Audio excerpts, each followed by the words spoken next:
અમારે બધા મળવું છે અને મેં શાના માટે મેં ચાપે જ બધા ઘણા બધા ઊભા હતા એટલે બધાને મેં કીધું શું હતું પણ કે તમારે અમારે ત્યાં એક થોડી વારે દર્શન કરવા માતાજીના ગામમાં આવવાનું છે એટલે મેં તરત જ આમાં હાજ પડવાની હોય એટલા માટે કે મારે માતાજીના આશીર્વાદ લેવો છે. આપણે બધા માણસો છીએ, હું ભલે ધારાસભ્ય હોય કે મંત્રી હોય પણ ભગવાનથી મોટું કોઈ નથી.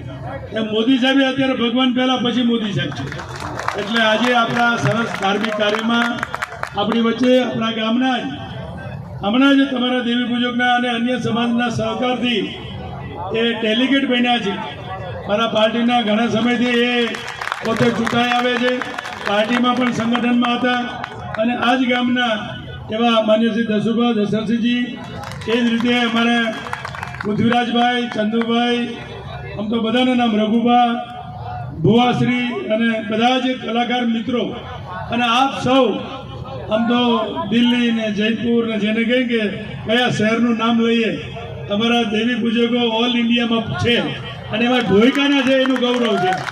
એવા તમામ બહારગામથી પધારેલા ભલે વતનાઈના છે પણ બહારગામથી પણ સગાવાલા આવ્યા છે એવા તમામ દેવી પૂજકો, વડીલો, માતાઓ, બહેનો અને યુવાન મિત્રો, હું કોઈ રૂડું મનાવવા નથી આવ્યો પણ જ્યારે બોચિયા પરિવારનો આવો સરસ મજાનો વર્ષોથી પરંપરાગત જે માતાજીને માને છે ને આટલા બહાર રહેવા છતાં આટલા સુખી બન્યા છતાં બધું જ ભગવાન આપતા જાય છે. તમે તમારા ગામને અને માતાજીને ભૂલ્યા નથી, એના માટે મારે અભિનંદન આપો.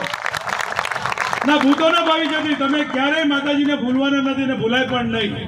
દરેકના ઈષ્ટદેવ આપણે કહીએ ને 32 દેવતાઓ છે, 32,000 કરોડ. હવે આપણે ક્યાં ગણવા જવાના છે પણ બધા જ 32 કહીએ કે 33 દેવ, એમ આપણે બધા જ દેવી દેવતાઓ માનીએ છીએ પણ એમાં દરેકમાં ભગવાનનો જ વાસ હોય છે. ભલે પછી કોઈ આને પૂછે, કોઈ પહેલાને પૂછે, કોઈ ફલાના પૂછે, અને અમારા માતાજી ફલાણા કુળદેવી છે, અમારા શક્તિમાં છે, અમારે મરમરા લાગે ધામા, એમ તમને માતાજી એટલે આપણા બધાના માતાજી એક જ હોય. ડુંગરવાળી માતાજી આપણે ગણીએ તો કેટલી 7 જોગણીઓ છે. એ બધી જગ્યાએ આસ્થાના કારણે આપણા બધા જ બહેનો દીકરીઓ, આપણે ભાઈઓ, આપણા સગાવાલા એકબીજાની બાધા રાખતા હોય છે, એકબીજાની ટેક રાખતા હોય છે. કોઈને દીકરાનો થતો હોય તો દીકરા પણ આપે છે, કોઈની નાની મોટી બાધા હોય. મારી બાધાઓ મેં દરેક ચૂંટણીમાં દરેક ટાઈપની બાધા હોય છે. માતાજીનું કામ, આપણું કોઈ કામ કાઢવું હોય, ઘરમાં પ્રસંગ આવતો હોય, કોઈ માતાજીને આપણે દીવો કરીએ, હે માતાજી અમારો નિર્વિઘ્ને અમારો પ્રસંગ પૂરો થાય. એટલે આ દેવી દેવતાને આપણે યાદ કરીએ છીએ. એમને એમ નથી કરતા, આપણે તો માણસ છીએ, ભગવાન નથી. પણ માતાજીનો પરચો હોય ને તો જ આ માણસો માને, નકર કોઈ માનતું નથી. જગત આખું અત્યારે માને છે, આપણે માની નથી માનતા. અને જેને જેને માન્યા નથી, ટીકા કરી છે ને એને મુશ્કેલી આવી જ છે કે દેખાય નહીં, ભગવાન આવી નીચે દેખાય નહીં તમને. પણ આપણા પાછા આમ નાખવા જાય ને હવળા ન પડે એટલે માની લઉં કે આ માતાજી નીડ્યા, આપણે ક્યાંક ભૂલ કરી લાગે એવા માતાજીને આપણે પૂજીએ છીએ. અને આ મારે વિશેષ કોઈ રાજકીય વાત કરવી નથી. કોઈ કે મારું ગામ છે, મારા ક્ષત્રિય સમાજનો અને અન્ય સમાજ પણ અહીં વસ્યો છે. દેવી પૂજકો આટલી સંખ્યામાં મારે આ ઘણી વખત આ માંડવામાં આવવાનું બન્યું છે, માત્ર એક વખત નથી આવ્યું. મને લાગે છે 10 થી 4-5 વાર તો મારે 3-4 વાર તો આવવાનું બની જ ગયું છે. પણ જ્યારે જ્યારે તમે આવો છો ત્યારે ઘણી વખત હું તમને કહેતો હોઉં છું, ક્યાંય પણ કામ અમારા ભાજપ તો તમારા દ્વારા બધે છે, પણ ક્યાંય જરૂર પડે તો ચોક્કસ યાદ કરીને એકાદ વાર અખતરો કરજો કે ભાઈ આપણે દરબારને સાબો પહેરાવીએ, દરબાર આપણે ત્યાં આવે, આપણા ધારાસભ્ય છે, આપણા મંત્રી છે. પણ હું એમ નથી કહેતો ભગવાન કરીને જરૂર ન પડે, માતાજીને યાદ કરી લે એટલે પતી જાય. પણ કદાચ ક્યાંય અમલદારો પાસે, કોઈ અધિકારી પાસે તમારો પુરાવો માગે તો અમે બેઠા છીએ. અડધી રાતે તમે યાદ કરજો, અમે તમને ઉપયોગમાં આવશું.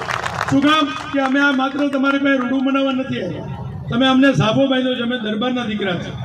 હું તો અનેક વાર સરકારમાં ધારાસભ્ય છું, મંત્રી બન્યો છું. આ પહેરાવો ને એટલે અમારી ફરજ બની જાય છે. આ તાજ દેવી પૂજકનો પહેર્યો છે, અમે ગમે એનો નથી પહેર્યો. એટલે માતાજીની સાક્ષીએ પહેર્યો છે એટલે અમને માતાજી બોલાવે. હું નક્કી કરી નહોતો તમને હું આમંત્રણ આપું કે આવજો મારે. અહીં આવ્યા પછી દર્શન કરીએ એટલે માતાજી આપણને પ્રેરણા આપે, આપણને સારું બોલવા માટે, સાચી વાત કરવા માટે. નકર તો આપણે સવારથી આજ સુધી આટા જ મારીએ છીએ તો ન બધા દરરોજ રાતોરાત સુખી થઈ જાય. એમ સુખી નથી થવાતું. આપણું પુરુષાર્થ, આપણું કામ, આપણા માતાજી માટેની આસ્થા અને સમાજ પ્રત્યેનો પ્રેમ. આજે તમે ભોયકા ગામમાં આવ્યા છો છતાં પણ અહીંયા અમારા બધા જ ભાઈ ભગત છે, બધાને લઈને સાથે પ્રસાદી માતાજીને પગી